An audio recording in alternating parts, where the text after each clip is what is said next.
Bonjour, bienvenue pour un Nordic Reading Club de l'association Zone Livre en partenariat avec le festival Les Boréales. Aujourd'hui, je vous présente Héritage et milieu de la norvégienne Vigdis Hjorth, publié aux éditions Actes Sud.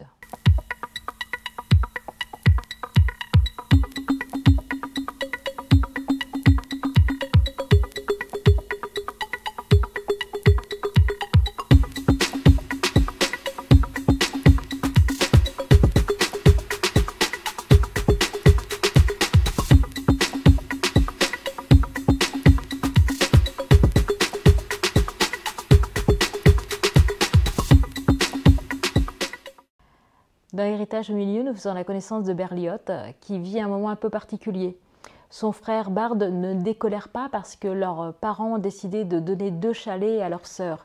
Ils sont 4 enfants, normalement il devrait y avoir l'égalité, mais les 2 sœurs doivent hériter et les deux aînés se sentent un petit peu lésés.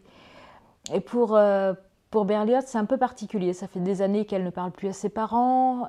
Sa mère a fait une tentative de suicide. Ses sœurs l'appellent, il faudrait qu'elle vienne voir sa mère. Les parents sont vieillissants, il faut se retrouver. Les fêtes de famille, et notamment Noël qui approche, est toujours un moment important. Il faut se retrouver. Mais Berlioth refuse d'aller les voir. Elle refuse de prendre les appels téléphoniques. Quand elle boit du vin le soir, elle a du courage et à ce moment-là, elle envoie des mails à ses sœurs pour donner tout son ressentiment, ce qui peut la peser, ce qui la pousse à faire ses choix. Et on va avancer dans ce récit avec une tension qui monte entre Bard qui cherche absolument à récupérer les chalets, Berlioth qui se laisse un peu porter par son frère pour cette histoire-là, et on sent qu'il y a quelque chose de plus lourd encore qui pèse en elle. À la fois, il y a les sentiments qu'elle pouvait autrefois avoir pour ses parents. Les mots qui sont employés sont des fois maman ou l'équivalent de papa, et puis on sent qu'il y a de la distance dans le propos. Elle-même ne peut pas s'empêcher de penser à ses propres enfants, à l'amour qu'elle leur porte. Elle les laisse aller voir les grands-parents, mais elle ne veut plus mettre les pieds là-bas. Dans ce texte-là, on est sur la famille dysfonctionnelle, avec tout ce que ça implique. L'auteur Vigdis Hjorth a toujours dénoncé un peu le modèle idéal de la société norvégienne. Ce pays qui est censé être beau, neutre, aux yeux du monde, ne se comporte pas toujours correctement. Il en va de même pour les contes.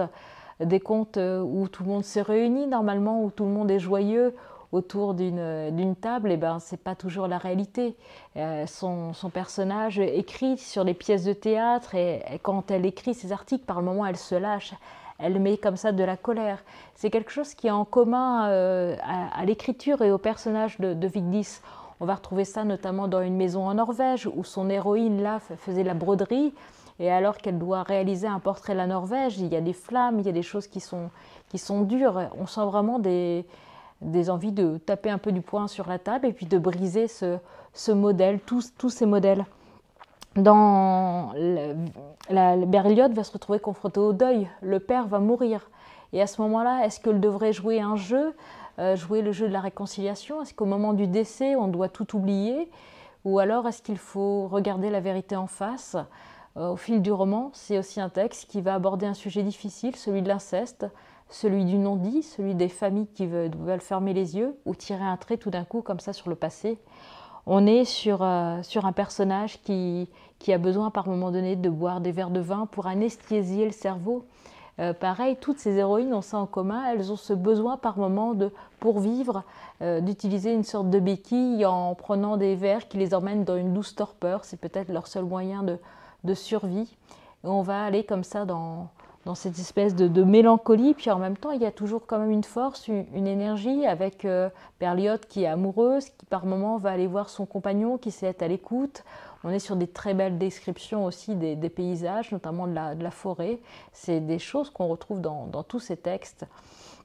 Et j'ai l'impression que quand on lit Héritage et milieu, l'auteur pousse le lecteur également à se regarder dans le miroir. En tout cas, Berlioth, au fur et à mesure du récit, va se regarder vraiment dans la glace, complètement, sans essayer de mettre de voile.